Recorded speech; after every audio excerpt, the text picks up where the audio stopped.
Crick talks with അമിത്തിലേക്ക് എല്ലാവർക്കും സ്വാഗതം. Yes, അങ്ങനെ പഞ്ചാബ് കിങ്സിനെ പഞ്ചറാക്കി ഇന്നലെ രാജസ്ഥാൻ റോയൽസ് വിട്ടു. സീസണിൽ ആദ്യത്തെ തോൽവി ഇന്നലെ രാജസ്ഥാൻ മുന്നിൽ പഞ്ചാബ് വീണ് പോയി. ഇപ്പോ ഡൊണോവൻ പെരേരയും ശുഭം ദുബെയും കൂടി ചേർന്ന് ഫിനിഷ് ചെയ്തു. വൈഭവ് സൂര്യവംശിന്റെ പവർ പ്ലേയിലെ സ്കോർ നമ്മൾ എടുത്തു പറയണം. ജയ്സ്വാളിന്റെ ഫിഫ്റ്റി നമ്മൾ എടുത്ത് പറയണം. അങ്ങനെ ഒരുപാട് കാര്യങ്ങൾ ഇന്നലെ സംഭവിച്ചു. സ്റ്റോയിനിസിന്റെ വെടിക്കെട്ട് ഉണ്ടായിരുന്നു, ഒക്കെ സംഭവിച്ചെന്ന് ശരിയാണ്. പക്ഷെ കളി വിജയിച്ചത് രാജസ്ഥാൻ റോയൽസ്. നമുക്ക് മത്സരത്തിലേക്ക് വിശദമായിട്ട് വന്നു കഴിഞ്ഞാൽ നമുക്ക് വിശദമായിട്ട് തന്നെ നോക്കേണ്ടി വരും. ടോസ് കിട്ടിയിട്ട് രാജസ്ഥാൻ നായകൻ രാൻ പരഗ് ചൂസ് ബോൾ തിരഞ്ഞെടുത്തു. ഇപ്പൊ രാജസ്ഥാന് മുലാൻപൂരിൽ 100% വിൻ പെർസെന്റേജ് കളിച്ച 3 കളിയും PBKs വിജയിച്ചിട്ടുണ്ടെന്ന കാര്യം കൂടി നിങ്ങൾ ഓർക്കേണ്ടതുണ്ട്. നമുക്ക് കളിയിലേക്ക് കൃത്യമായിട്ട് വന്നു കഴിഞ്ഞാൽ പ്രഭ്സിമ്രാൻ സിംഗും പ്രിയാൻ ഷാരിയും കൂടി ചേർന്ന് ഓപ്പൺ ചെയ്യുന്നു. എന്നാൽ ജോഫ്രി ആർച്ചറിന്റെ ബൗളിംഗിനുള്ള യഥാർത്ഥത്തിൽ സ്ട്രഗിൾ ചെയ്യുന്ന കാര്യം ശരിയാണ്. കാരണം ആർച്ചറിന്റെ ഓവറിൽ അവർക്ക് കൃത്യമായിട്ട് റൺസ് എടുക്കാൻ കഴിയില്ല. പക്ഷെ എന്നാലും അവര് ബർഗറിന് കൃത്യമായി ടാർഗറ്റ് ചെയ്ത് റൺസ് അടിച്ച് തന്നെ പറയേണ്ടി വരും. നമുക്കൊന്ന് കൃത്യമായിട്ട് നോക്കിക്കഴിഞ്ഞാൽ ഇപ്പോ അവര് ആദ്യത്തെ വിക്കറ്റ് വന്നത് 3ാമത്തെ ഓവറിലാണ്. അപ്പത്തേക്ക് അവർ 37 റൺസ് എത്തിക്കഴിഞ്ഞിരുന്നു. ജോഫ്രി ആർച്ചറിനാണ് ആ വിക്കറ്റ് കിട്ടുന്നത്. ജോഫ്രി ആർച്ചറിന്റെ പന്തിൽ ലാൻഡ്രെ ബർഗറെ വിളിച്ച് പ്രിയാൻ ഷാരി പോകുന്നു. പ്രിയാൻ ഷാരി ആ വെടിക്കെട്ട് തുടക്കമാണ് തുടങ്ങിയത്. 11 പന്തിൽ 29 റൺസാണ് പ്രിയാൻ ഷാരി എടുത്തത്. കഴിഞ്ഞിട്ടില്ല. പിന്നെ കൂപ്പർ കണോളി വരുന്നു. സൂപ്പർ കണോളിയുടെ പ്രഭ്സിമ്രാൻ സിംഗ് വരുന്നു. പ്രഭ്സിമ്രാൻ സിംഗ് ഒരല്പം സ്ട്രൈക്ക് റേറ്റ് കുറവായി പോയി. 139 സ്ട്രൈക്ക് റേറ്റ് മാത്രമേ അദ്ദേഹം ബാറ്റ് വീശാൻ കഴിഞ്ഞിട്ടുള്ളൂ. 44 പന്തിൽ 59 റൺസാണ് എടുത്തത്.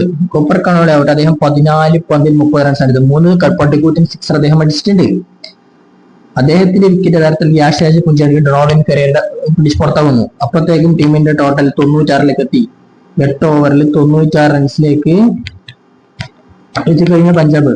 അതായത് കൂപ്പർ കണോളി വന്നിട്ട് അദ്ദേഹം ആകെ ടാർഗറ്റ് ചെയ്തത് മാക്സിമം റൺസ് അടിച്ചു കയറ്റാണെന്ന് നമുക്കറിയാം. മുലാൻപൂരിലും സ്ഥിതിവിശേഷം 240 വന്നാൽ മാത്രമേ എന്തെങ്കിലും സാധ്യതയുള്ളൂ. അതുകൊണ്ട് തന്നെ വൺ ഡൗൺ അദ്ദേഹത്തിന് ഇറക്കി വിട്ടിട്ട് കുറച്ചും കൂടി വേഗത്തിൽ ഹിറ്റ് ചെയ്യാൻ വേണ്ടിയിട്ടാണ് അങ്ങനെ ചെയ്തത് അവര്. പക്ഷെ എന്താണ് ഇപ്പൊ സംഭവിച്ചതറിയോ? ഇതിലിപ്പോ അദ്ദേഹം നല്ല രീതിയിൽ തന്നെ ബാറ്റ് ചെയ്ത് പോയിക്കൊണ്ടിരുന്നു. പക്ഷെ അദ്ദേഹത്തിന് ഒരു കമിയോ ഉണ്ടല്ലോ, 18 പന്തിൽ 30 എന്നൊക്കെ പറഞ്ഞൊരു കമിയോ. അത് യഥാർത്ഥ യാഷ് പുഞ്ചയുടെ പന്തിൽ ഡൊണോവൻ പെരേരെ പിടിച്ച് പുറത്താക്കുന്നു. പിന്നെ ശ്രേയസ് അയ്യർ വരുന്നു.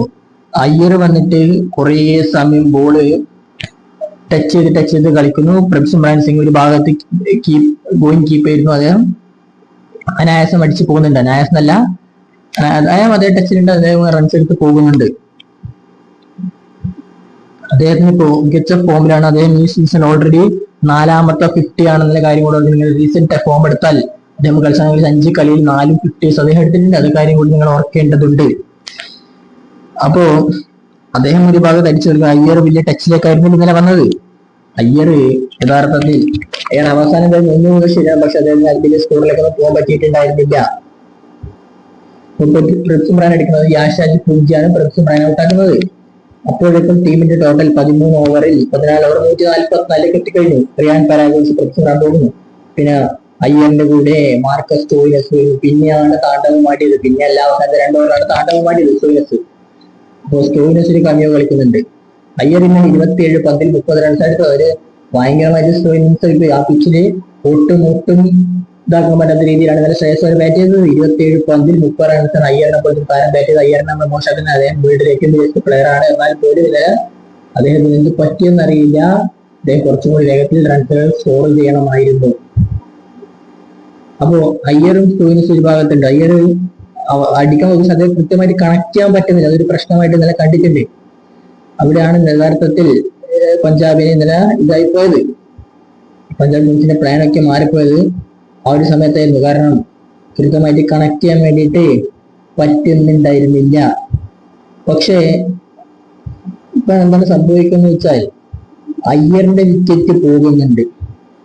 അയ്യറിന്റെ വിക്കറ്റ് പോകുമ്പോൾ ടീമിന്റെ ടോട്ടൽ എത്രയാണെന്നറിയോ? അയ്യറിന്റെ വിക്കറ്റ് പോകുമ്പോൾ ടീമിന്റെ ടോട്ടൽ വരുന്നത് 181. 18 ഓവറിൽ 181. അപ്പൊ അയ്യർ 27 ബോൾ 30. പിന്നെയാണ് സ്റ്റോയിനസിന്റെ താണ്ഡവമാണ് നമ്മൾ കണ്ടത്. സ്റ്റോയിനസ് യഥാർത്ഥത്തിൽ അടിച്ചങ്ങട് പൊട്ടിക്കുന്ന കാഴ്ചയാണ്. അവസാനത്തെ ഓവറിൽ 18ാമത്തെ ഓവറിലൊക്കെ അടി അങ്ങനെ കിട്ടുന്ന കാഴ്ച കണ്ടില്ലേ? അതുപോലെ കൃത്യമായിട്ട് അതിലേക്ക് വന്നാൽ സ്റ്റോയിനസിന്റെ ബാറ്റിങ്ങിലേക്കൊക്കെ വന്നു കഴിഞ്ഞാൽ ഇപ്പൊ സ്റ്റോയിനസിന്റെ കാര്യം, സ്റ്റോയിനസ് ഇപ്പോ ഈ സീസണിൽ അത്ര മികച്ച ഫോമിലൊന്നല്ല സ്റ്റോയിനസ് കളിച്ചുകൊണ്ടിരിക്കുന്നത് നമുക്കറിയാമല്ലോ. പക്ഷെ അദ്ദേഹത്തിന്റെ കപ്പാസിറ്റിയും ഫിനിഷിംഗ് പവറും പവർ ഒക്കെ നമുക്കറിയാമല്ലോ. അദ്ദേഹത്തോളം കേപ്പബിൾ ആയ പ്ലെയർ ആണെന്ന് നമുക്കറിയാം. അദ്ദേഹം ഇന്നലെ 22 ബോളാണ് 62 റൺസ് എടുക്കുന്നത് എന്ന കാര്യം കൂടി ഓർക്കണം നിങ്ങൾ. ആർച്ചറിന്റെ 19ാമത്തെ ഓവറിൽ 2 സിക്സും ഒരു ബൗണ്ടറി ഒക്കെ അടിക്കുന്നത്. പക്ഷേ കഴിഞ്ഞിട്ടില്ല. ബ്രിജേഷ് ശർമ്മയുടെ ഓവറിലാണ് യഥാർത്ഥത്തിൽ താണ്ടവമായിട്ട് 24 റൺസാണ് യങ്സ്റ്ററിന് മാർക്ക് സ്റ്റോയിനസ് കൊടുത്തത്. തന്റെ എല്ലാ കപ്പാസിറ്റിയും പുറത്തെടുത്ത് അടിച്ചടിയാണത് 222 എന്ന ഒരു ടോട്ടലിലേക്ക് എത്തിയത്. സ്റ്റോയിനസിന്റെ അവസാനത്തെ അടി കൊണ്ട് മാത്രമാണ് ഈ ടോട്ടലൊക്കെ എത്തിയത്. ഇതെങ്കിലും 190 നിൽക്കേണ്ട ഒരു കളിയായിരുന്നത്. പക്ഷെ മറുപടി ബാറ്റിംഗിൽ എന്താണ് സംഭവിച്ചതെന്ന് അറിയാം. മറുപടി ബാറ്റിംഗില് രാജസ്ഥാന് കൃത്യമായ ലക്ഷ്യമുണ്ടായിരുന്നു. പവർ പ്ലേയിൽ തന്നെ മാക്സിമം സ്കോർ അടിക്കണമെന്ന്. അത് അവർ കൃത്യമായിട്ട് തന്നെ തെളിയിച്ചു. കാരണം വൈഭവ് സൂര്യവംശിയും യശസ്വി ജയ്സ്വാളും കൂടി ചേർന്ന് ഓപ്പൺ ചെയ്യുന്നുണ്ട്. വൈഭവ് സൂര്യവംശി യശസ്വി ജയ്സ്വാളും കൂടി ചേർന്ന് ഓപ്പൺ ചെയ്യുന്നു. ഇതിലിപ്പോ സൂര്യവംശി നമുക്കറിയാമല്ലോ, അദ്ദേഹത്തിന്റെ പൊതുവെള്ള സ്റ്റൈൽ തന്നെ ബാറ്റിംഗ് വീശുന്നു. ആദ്യമേ ആനടിക്കാൻ ശ്രമിക്കുന്നു. അദ്ദേഹം ഇന്നലെ 43 റൺസാണ് യഥാർത്ഥത്തിൽ ഇന്നലെ വൈഭവ് സൂര്യവംശി അടിച്ചെടുത്തത്.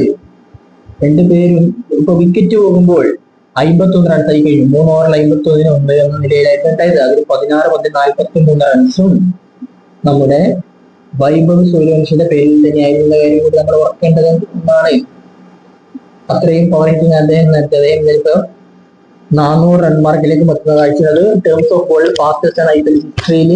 400 റൺസിലേക്ക് ഒരു പ്ലെയർ ആദ്യമായിട്ടാണ് ഇത്രയും ബോൾ 167 ബോൾ അദ്ദേഹത്തിന് പിറകിലുള്ളത് റയൻഡ്രെ റസലാണ്. അതായത് 188 ബോളാണ്. നമ്മൾ കൃത്യമായിട്ട് നോക്കണം. ഇപ്പൊ ഓറഞ്ച് ക്യാപ്പ് യങ്സ്റ്റർ 15-കാരൻ സൂര്യവംശിയുടെ തലയിലാണ്. അപ്പോ ജയ്സ്വാൾ ഞാൻ വെച്ചിട്ട് എന്ന് കളിച്ചു. ജയസൂര്യ സ്മാഷ് 84 റൺസിൽ പവർ പ്ലേ, അതായത് 50 റൺസ് പോയിട്ടുണ്ടെങ്കിലും പിന്നീട് 30 റൺസ് അടിച്ചാണ് 6 ഓവറിൽ 84 റൺസാണ് എടുത്തത് എന്ന കാര്യം കൂടി ഓർക്കണം. അത് ക്വിക്ക് സ്റ്റാർട്ടാണ്. 220 റൺസ് ചേസ് ചെയ്യുമ്പോൾ നല്ല ഒരു പവർ പ്ലസ് കുറവ് ബിൽഡ് ചെയ്ത് വെച്ചിട്ടുണ്ട്. ഒരു അടിത്തറ ബിൽഡ് ചെയ്ത് വെച്ചു രാജസ്ഥാൻ റോയൽസ് എന്ന കാര്യം കൂടി നമ്മൾ ഓർക്കേണ്ട ഒന്നാണ്. പക്ഷെ എന്താണ് സംഭവിച്ചതെന്നറിയോ? യഥാർത്ഥത്തിൽ ഇന്നലെ പഞ്ചാബിന് അവരുടെ പ്രധാനപ്പെട്ട ബോളർ ഹർഷ്ദീപ് സിംഗ് അദ്ദേഹത്തിന്റെ ഇന്നലെ ഫോം ഔട്ടാണ് യഥാർത്ഥത്തിൽ പ്രശ്നം പറ്റിയത്. അദ്ദേഹത്തിന് കൃത്യമായി ലൈൻ എക്സിക്യൂട്ട് ചെയ്യാൻ പറ്റിയിട്ടില്ല. അദ്ദേഹത്തിന്റെ സ്ലോ ബോളും യോർക്കറും വൈഡ് ലെങ്ത് ഒന്നും അദ്ദേഹത്തിന് കൃത്യമായിട്ട് പറ്റിയിട്ടില്ല. അത് അനായാസം രാജസ്ഥാൻ മുതലെടുത്തു. അടി എങ്ങനെ കിട്ടി എന്ന കാര്യം കൂടി നമ്മൾ ഓർക്കേണ്ട ഒന്നാണ്.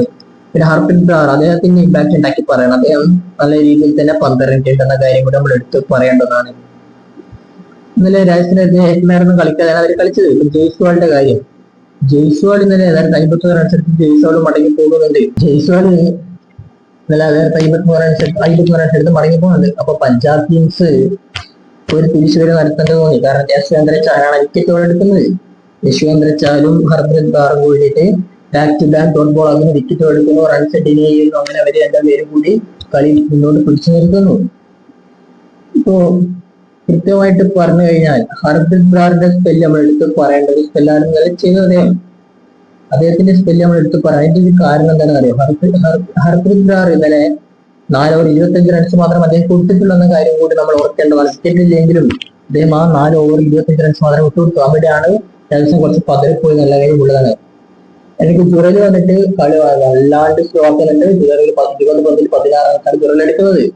ജുറലിനെ യഥാർത്ഥത്തിൽ പറഞ്ഞു വിടുന്നത് യശ്വേന്ദ്ര ചാലാണ്. മാർക്ക് ചെയ്യാൻ ശ്രമിച്ച് ജുറലിൽ പോകുന്നു.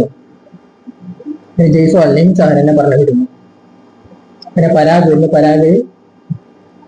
ഒരല്പം ഒരു കമ്മി ഇന്റൻഷൻ കാണിക്കാൻ പറ്റി. പക്ഷെ അദ്ദേഹത്തിന് വലിയ സ്കോറിലേക്ക് കളിക്കട്ടെ കഴിഞ്ഞില്ല. അദ്ദേഹം 16 പന്തിൽ 29 റൺസ് അടിച്ച് റിയാൻ പരാഗ് ഔട്ടാക്കി പോകുന്നു. പിന്നെ ഡൊണോവൻ പെരേരയും ശുഭം ദുബൈയും എന്താണ് പറയേണ്ടതെന്നറിയില്ല. ഈ 2 പേരുടെയും പ്രകടനത്തിന് മുമ്പിലാണ് യഥാർത്ഥത്തിൽ ഇന്നലെ പഞ്ചാബ് ടീംസ് പോകാനുള്ള കാരണം ശുഭം ദുബൈനെ ഒരു ഇമ്പാക്ട് പ്ലെയറായിട്ട് ഇറക്കി വിട്ടവര് അദ്ദേഹത്തിന് ഇമ്പോർട്ടൻസ് ഇന്നലത്തെ അവസ്ഥ കളിയോടുകൂടി മനസ്സിലായിട്ടുണ്ടാകുന്ന കാര്യത്തിൽ ഒരു സംശയങ്ങളും വേണ്ട. അത്രയും മികച്ച അദ്ദേഹം തന്നെ ബാറ്റ് ചെയ്തിട്ടുണ്ട്. കൃത്യമായ ഘട്ടത്തിൽ യഥാർത്ഥത്തിൽ ശുഭം ദുബൈയുടെ ഒരു ആദ്യമേ അറ്റാക്കിംഗ് ഇന്റൻഷൻ ഉണ്ടല്ലോ, അത് കണ്ടിട്ടാണ് പെരേരയും അടിക്കാൻ തുടങ്ങിയത്.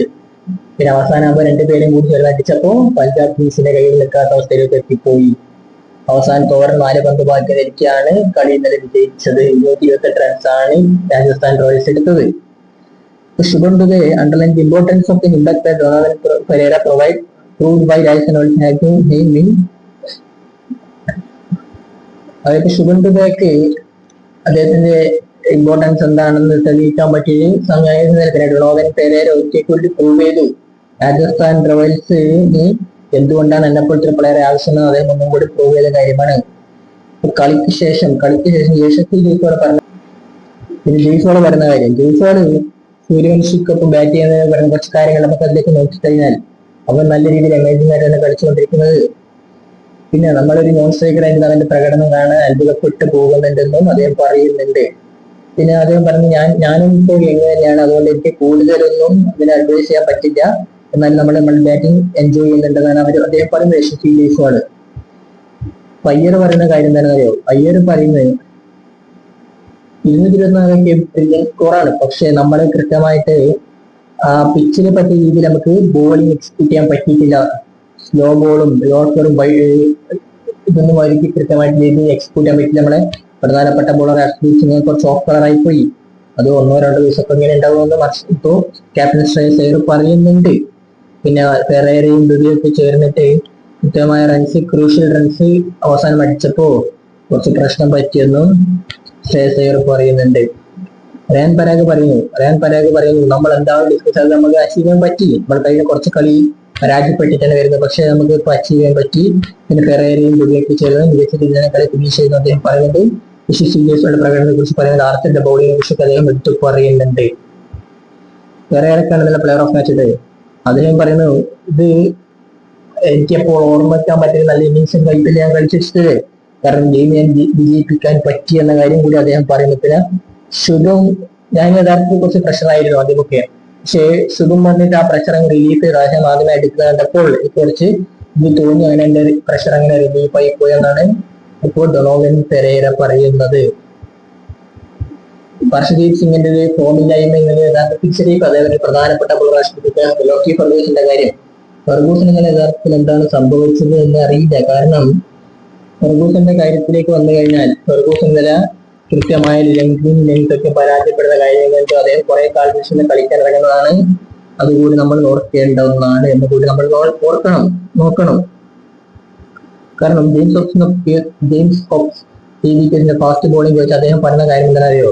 Loki was not an experiment. Loki was just coming into our team whenever he was going to be available to play and he is going to be better for the run. He is a world class bowler and we all know that.